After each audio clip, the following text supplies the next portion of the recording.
So next up, why did I play this game? Why? I told you to. I know. Well, I told you that I had played it. I don't think I ever in any way recommended. I'm like, hey, did you try the Divinity 2 demo? I'm like, oh no, I haven't yet. I'll go try that right away. He's like, yeah, have fun. And I'm like, buddy. what the fuck, dude? Like seriously? This Divinity. So it's Divinity 2 Ego Draconis, which is probably in the runner-up for worst game of this year title. Yeah, that is Ego Draconis. I don't care. Do you get the story? Because I mean, I guess you're a guy, and somehow you have the spirit of a dragon. You could turn into a dragon. Yeah. I don't.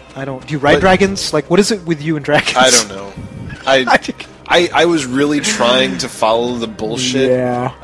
But the engine is not very good. Oh, it's terrible. And here's the thing: if you're going to give somebody a demo, you need to give them a taste of the most fun parts of your game. Like, it's very hard to demo an RPG because a lot of RPGs is in character interaction, do these other things, but you can do these things where you give them a really nice, funny interaction or a very meaningful interaction, and then get them into the combat, show them how that works, show them how you give them a taste of the things that are the essence of the game. Yeah. And in a demo like this, you don't say, here's a demo, how about you spend 40 minutes running around talking to people? Well, but that's what you do in the beginning of the game. They basically made the beginning of the game a demo. Yeah, and it sucks. But imagine this, what if they made Dragon Age as a demo? Like one of the stories, But the story right? sold me on Dragon Age. Like But then what's the story of this one? I see what you're saying. You're saying that if a game's good enough, exactly. I mean, that's what I'm saying. If you do the right, then making the intro isn't necessarily always a bad idea. Yeah. But this one is just seriously like it's like, and the loading times, like it said, go to this zone, and I'm like, go to this guy, and I'm like, oh, where's he? Okay, he was over here. I hit it. I'm like,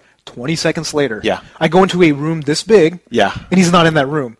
Yeah. Did you just? And I was like, oh, what the fuck? And I had to go outside and then go back into a room. Yeah. So I mean, like that. But maybe basically there's this whole town, and then the town is full of buildings, and you're supposed to go around and find some people, and you're just like, walk in a door, loading, walk out a door, loading, walk over here, loading. And when I was playing this, I was actually thinking, if you look at Bayonetta, for example, if you look at some of these games that are coming out are really good, I'm starting to think now that one of the really key signs of a good developer is finding genius ways to eliminate loading time. Think about what lazy bullshit this is for you to walk into a building that is literally a square. Like a good developer would have said, like, okay, when someone is in the proximity of these buildings, start reloading it. Start preloading the rooms. I mean, like these are things. Technology exists. Yes. These are fucking powerful boxes that we are playing these games on. They could do all this shit. And that's it. If you're a lazy coder, if you're an engine coder, but it's like the thing that you were saying with Bayonetta, I mean, it's absolutely true because look, if you're going to have long loadings, which Bayonetta has some pretty long load times for the most part, guess what? You can practice all of the different combos while you're playing. Exactly. And I got to a point where the load times were not long enough. Because you're trying to learn some new combos. I'm like, fuck. I was like, fuck. It's just like, oh, no, wait! Yeah. Right? So then at some points I'd be like, ooh, that's a cool combo. I hit pause so I could stay in the loading screen until I got the combo down. Right. And then left. So, I mean, it's like ridiculous.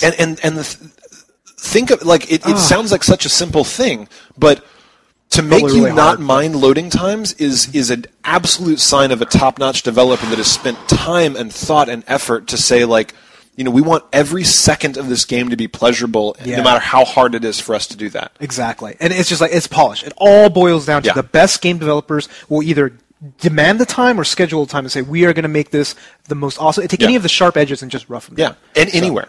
And Divinity 2 is all sharp edges, man. It's like having sex with an anorexic girl, man. There's just edges everywhere. It's just like, ow! Why is your elbow in my...